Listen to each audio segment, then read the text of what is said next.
Tief im Wald steht eine verlassene Hütte, morsch und von Efeu überwuchert. Niemand lebt dort, seit ihre Bewohner vor Jahrzehnten spurlos verschwanden. Doch in manchen Nächten sehen Wanderer Rauch aus dem Schornstein steigen und Licht durch die schmutzigen Fenster flackern. Manche schwören, Stimmen gehört zu haben, als ob die Hütte ihre Gäste selbst willkommen heißt. Dies ist die Geschichte eines Hauses, das niemand verlassen soll. Der Weg zur Hütte war kaum noch erkennbar. Alte Steine ragten aus dem Boden, überwuchert von Moos und Wurzeln. Der Wald wirkte hier dichter. Die Bäume standen enger, als wollten sie etwas verbergen. Lena folgte dem schmalen Pfad, geführt von den Geschichten der Dorfbewohner, die seit Jahren von der Hütte, die atmet, sprachen. Als sie die Lichtung erreichte, blieb sie abrupt stehen. Vor ihr stand ein kleines Holzhaus, schief und von der Zeit gezeichnet. Das Dach war halb eingestürzt, die Fenster zerbrochen, und doch stieg Rauch aus dem Schornstein. Der Geruch von verbranntem Holz hing in der Luft. »Das ist unmöglich«, murmelte sie. Niemand lebte hier, das wusste sie sicher. Sie ging näher. Vor der Tür lagen alte Stiefel, als hätte sie jemand gerade ausgezogen. Der Boden war von Spuren bedeckt, aber keine führten hinaus, nur hinein. Lena drückte vorsichtig die Tür auf. Das Scharnier quietschte, und sofort umfing sie warme Luft. Im Inneren flackerte Licht von einer alten Petroleumlampe. Auf dem Tisch standen 2 Teller, gedeckt, als erwarte man Gäste. Ihr Herz raste. Sie griff zur Kamera, doch in dem Moment hörte sie ein Knarren. Der Boden über ihr bewegte sich. Schritte, schwer und langsam, als würde jemand im oberen Stockwerk gehen. »Hallo?« rief sie unsicher. Keine Antwort. Nur ein weiterer Schritt. Sie sah nach oben. Eine schmale Treppe führte ins Dunkel, die Stufen halb zerbrochen. Am oberen Ende flackerte schwaches Licht, als ob eine Kerze brenne, und dann hörte sie es. Eine leise, flüsternde Stimme: »Du bist zu spät.« Lena fröstelte, obwohl die Luft in der Hütte warm war. Das Flüstern aus dem oberen Stockwerk schien durch die Wände zu kriechen, als wäre die Hütte selbst lebendig. Vorsichtig setzte sie einen Fuß auf die erste Stufe der Treppe. Das alte Holz knarrte so laut, dass es ihr wie ein Warnschrei vorkam. Sie hob die Taschenlampe und leuchtete nach oben. Der Strahl brach mitten in der Dunkelheit ab, als würde etwas das Licht verschlucken. Doch sie sah den schwachen Schein einer Kerze flackern und einen Schatten, der sich bewegte. »Ist da jemand?« rief sie mit zittriger Stimme. Keine Antwort, nur ein leises Rascheln, gefolgt von einem dumpfen Schritt. Lena atmete tief durch und kletterte langsam weiter. Jeder Schritt schien sie tiefer in eine andere Welt zu führen, eine, die nichts mehr mit dem verlassenen Wald draußen zu tun hatte. Als sie oben ankam, führte ein schmaler Flur zu einer einzigen Tür. Unter dem Türspalt drang Kerzenlicht. Sie griff nach der Klinke, doch die Tür sprang von selbst auf. Dahinter lag ein kleines Schlafzimmer. Das Bett war ordentlich gemacht, auf dem Nachttisch brannte eine Kerze.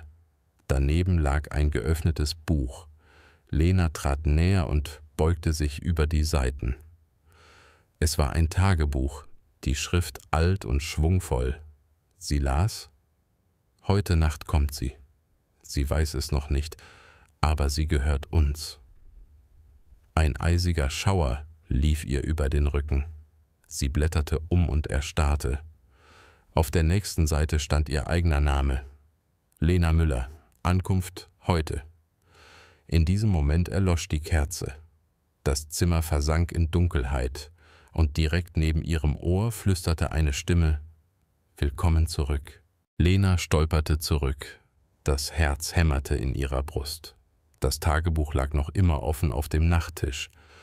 Doch die Schrift darauf begann sich zu verändern. Die Tinte floss über die Seiten, formte neue Worte direkt vor ihren Augen. Sie liest. Sie bleibt. »Nein«, flüsterte sie, schloss das Buch und riss es an sich. Doch kaum berührte sie den Einband, hörte sie ein lautes Knarren. Das Bett bewegte sich, die Matratze drückte sich nach unten, als würde sich jemand unsichtbar darauf setzen. »Wer ist da?« rief Lena panisch, die Taschenlampe fest umklammert. Das Licht zuckte und fiel auf den Spiegel an der Wand. Zuerst sah sie nur ihr eigenes Gesicht, blass, vor Angst verzerrt. Doch dann veränderte sich das Spiegelbild. Ihr Abbild begann zu lächeln, kalt und fremd, während ihre echten Lippen still blieben. »Du hast deinen Platz gefunden«, flüsterte das Spiegelbild. Ein Windstoß blies durch das Zimmer, obwohl die Fenster geschlossen waren. Die Seiten des Tagebuchs flatterten wild, bis sie auf einer neuen Passage stehen blieben. Lena zwang sich zu lesen. Kapitel 4. Sie erkennt, dass sie nie allein war.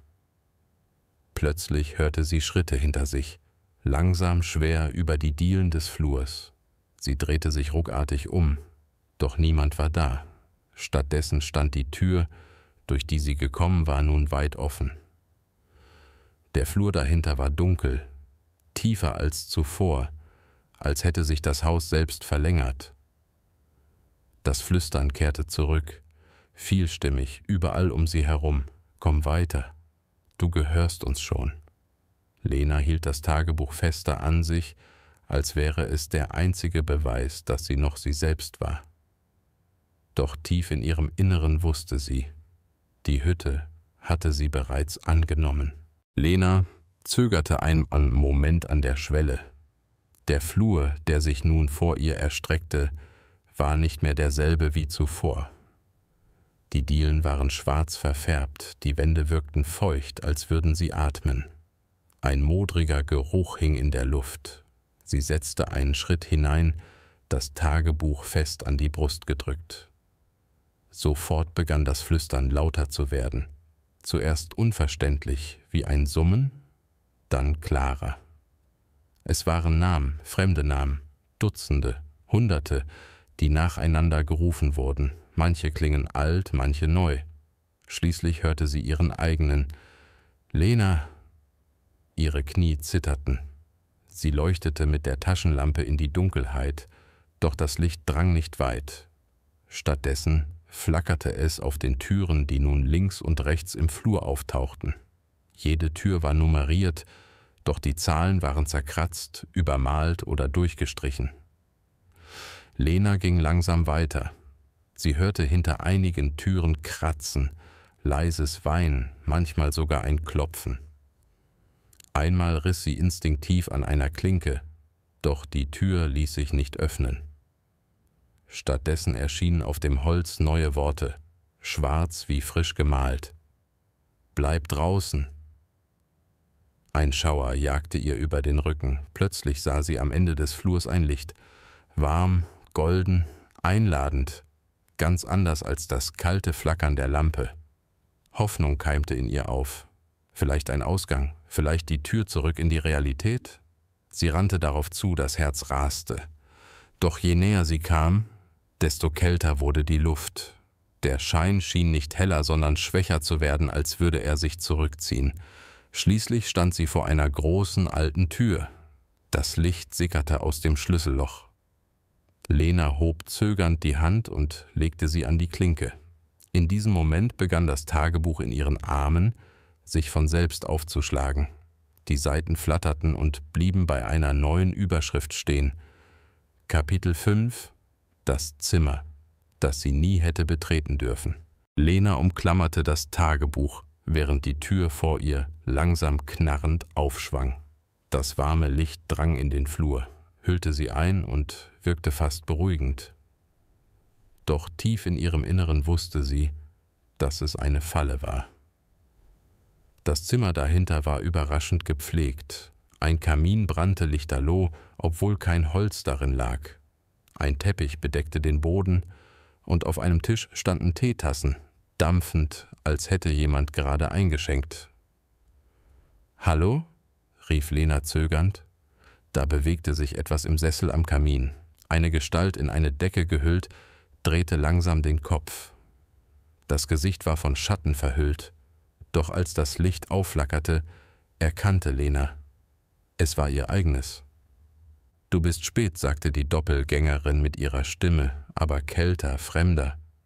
»Wir haben auf dich gewartet.« Lena wich zurück, stolperte fast. Das ist nicht real.« Doch das Tagebuch in ihren Händen flatterte erneut auf.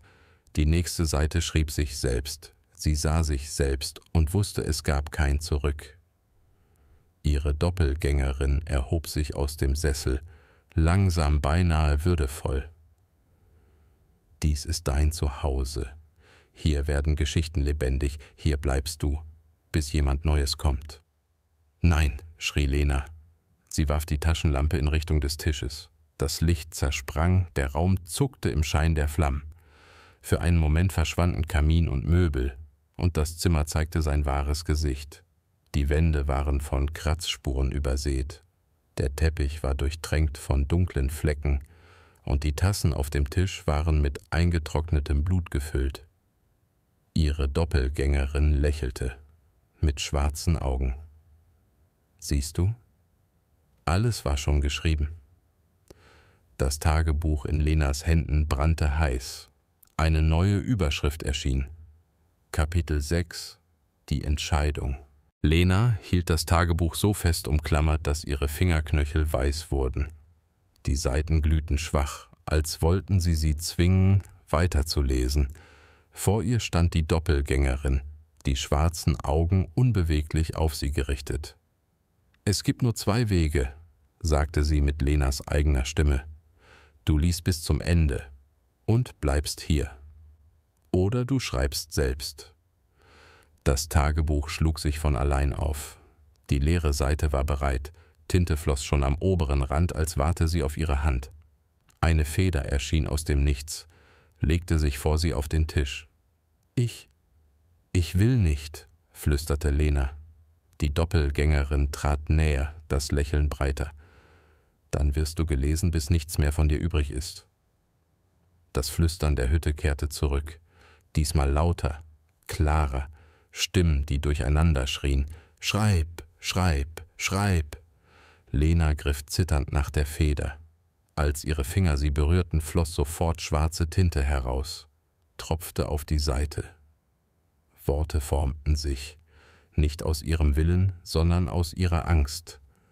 Sie wusste, dass sie verloren war. »Nein«, schrie Lena, warf die Feder von sich und schlug das Buch zu. Das Licht im Raum erlosch. Nur der Kamin brannte weiter, heißer und gieriger. Die Doppelgängerin neigte den Kopf. »Dann bleibt nur eine Wahl. Du musst uns ersetzen.« Lena wich zurück. »Wen?« Da hörte sie Schritte draußen im Flur, schwer, langsam näher kommend. Das Tagebuch sprang wieder auf. Ein Satz erschien. »Jemand Neues betritt die Hütte.« Das Herz schlug ihr bis zum Hals. Es bedeutete, dass ein anderer Besucher gekommen war und dass die Hütte nur dann losließ, wenn jemand anderes gefangen wurde. Die Doppelgängerin lächelte kalt. »Schreib ihren Namen, oder du bleibst für immer.« Die Schritte im Flur wurden lauter. Lena hielt den Atem an, das Tagebuch noch immer in den Händen. Die Seiten flatterten unruhig, als wollten sie ihr entgegenkommen. Schließlich blieb die Tür einen Spalt offen stehen. Dahinter war nur Dunkelheit. »Schreib«, flüsterte die Doppelgängerin, ihre Stimme jetzt scharf wie ein Messer.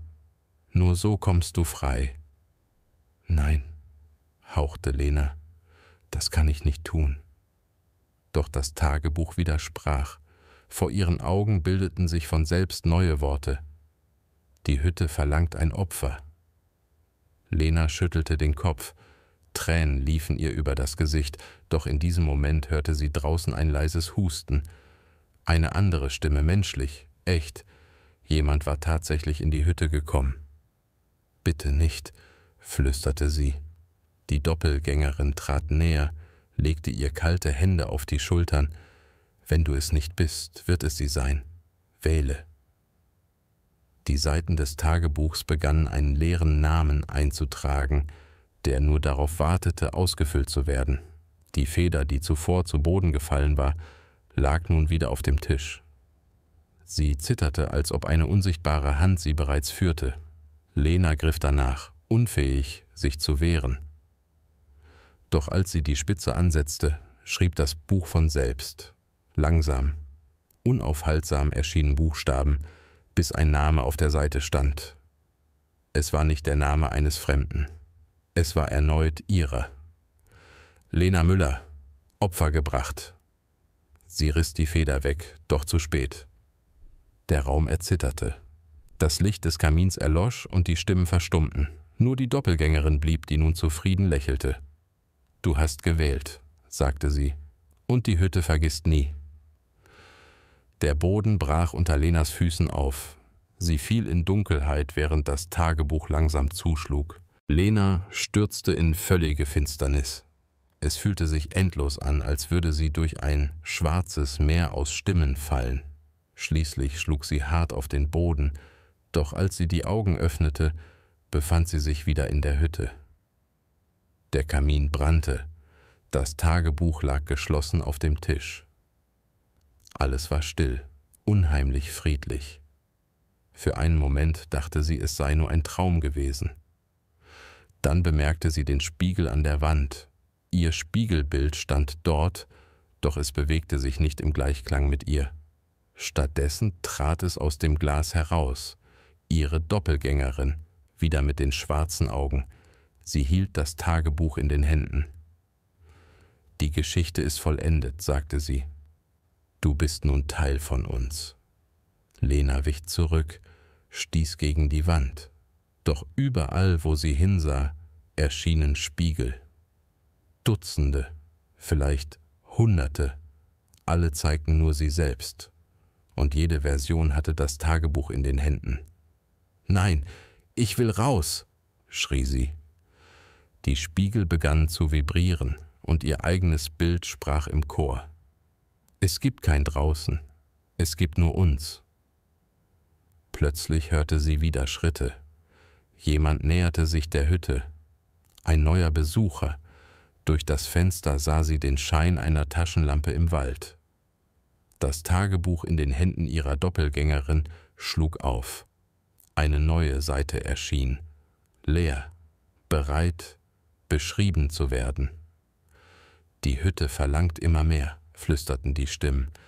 »Jetzt bist du Geschichte, bald ist er es.« Lena schrie, doch ihre Stimme verhallte, als die Doppelgängerin das Buch zuschlug.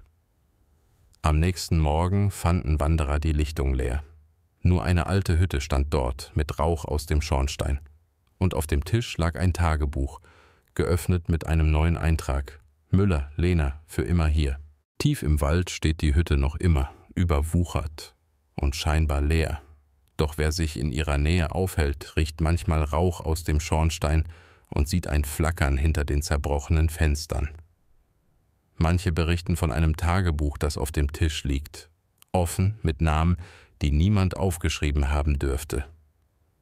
Und eines ist sicher: Wer seinen eigenen Namen darin findet, verlässt den Wald nie wieder.